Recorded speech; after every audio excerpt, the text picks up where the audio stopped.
Hello! In this video I will show you how to enable Google Assistant to work on lock screen on Samsung Galaxy S25 Ultra.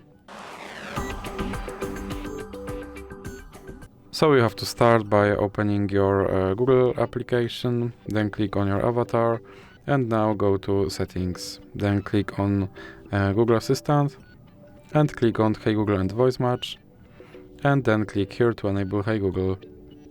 Now click on More and I agree, then click on More and I agree again, and click Next. Now you can go back and click on Lock Screen, then click Yes I'm in, and make sure that this first option is on, and now let's check if my Google Assistant will work on lock screen. OK Google. And as you can see, my Google Assistant now works on lock screen. So that's it for this video. If you liked it, please remember to leave a like and subscribe.